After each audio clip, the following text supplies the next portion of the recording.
Director যখন smart হয়, টিমটাও smart হয়, কাজটা অনেক স্মার্ট হয়। নেগেটিভ চরিত্র যদি না থাকে, হিরোর কখনো বিজয় হবে না। এই গল্পটা ফার্স্ট টু লাস্ট না দেখার পর কিছু বোঝার কোনো উপায় নেই। এই ঝামেলা ছবি আমাদের বাংলা চলচ্চিত্রের বর্তমান এই ঝামেলার মাঝে, এই সংকটের মাঝে যিনি নির্মাণ করে সাহসিকতার পরিচয় দিয়েছেন, এই ছবির প্রযোজক, ওনাকে ধন্যবাদ এবং কৃতজ্ঞতা জানাচ্ছি। তারপরে আমি ধন্যবাদ এবং কৃতজ্ঞতা জানাচ্ছি এলান ভাইকে। এবং গতকাল যখন আমি শিল্পী সমিতিতে ছিলাম, তো তখন এলান ভাইকে দেখার পর আমার মনে হয়েছিল আসলে একজন ডিরেক্টর এমনই হওয়া উচিত। ডিরেক্টর যখন স্মার্ট হয়, টিমটাও স্মার্ট হয়, কাজটা অনেক স্মার্ট হয়। কারণ আমার উত্থান কিন্তু ক্যামেরার পিছন থেকে 2011 পর্যন্ত কিন্তু আমি ক্যামেরার পিছনে ছিলাম। এই যে ঝামেলা, আসলে প্রত্যেকটা গল্পের মাঝে কিন্তু ঝামেলা থাকে। ঝামেলা থেকে যেমন আজকে যদি আমি বলি, একজন নেগেটিভ চরিত্র যদি না থাকে, হিরোর কখনো বিজয় হবে না। এই যে ঝামেলা থেকেই সেটা সংকট উত্তরণ হয়, একটি গল্প সুন্দরভাবে সমৃদ্ধশালী হয়।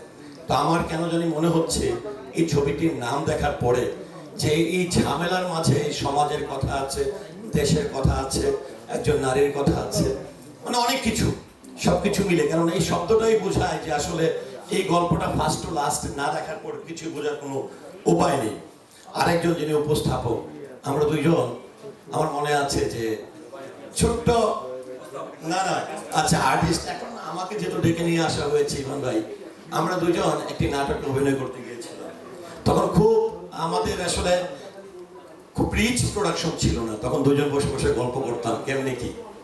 তো সেই জায়গা থেকে আজকে এই ঝামেলার মাঝে এসে সুন্দর একটি উত্থান আমরা দেখছি, এটি সত্যি অনেক আনন্দের ব্যাপার। যাক, আমি কথা বাড়াবো না। আমি আবারও কৃতজ্ঞতা ধন্যবাদ জানাচ্ছি প্রযোজক সহ যিনি নির্মাতা আছেন, যারা এই ছবিতে কাজ করেছেন। আশা করছি এই সংকট উত্তরণে, বাংলা চলচ্চিত্রের সংকট উত্তরণে একটি ভালো ছবির মাধ্যমে আমরা এগিয়ে যাব, আরো ভালো ভালো ছবি নির্মাণ হবে। আর আরেকটি ভয়ও আমার মধ্যে কাজ করছে, আমি যেহেতু ফুললি মেম্বার না, প্রযোজক সমিতির হাফ মেম্বার, যেটাকে সহযোগী বলে, নারীর সংখ্যা কিন্তু বেড়ে যাচ্ছে, নারী সাহসিকতা কিন্তু বেড়ে যাচ্ছে। রিসেন্ট 2টি বছরে এত পরিমাণের মানে নারী প্রডিউসার আসছে, তো এটা আমাদের জন্য অনেক। এবং এই নারী প্রডিউসার আশাকে অপেক্ষা করে আশা করি অনেক নারী শিল্পী তৈরি হবে, নারীদের সাহসিকতা বেড়ে যাবে। ধন্যবাদ।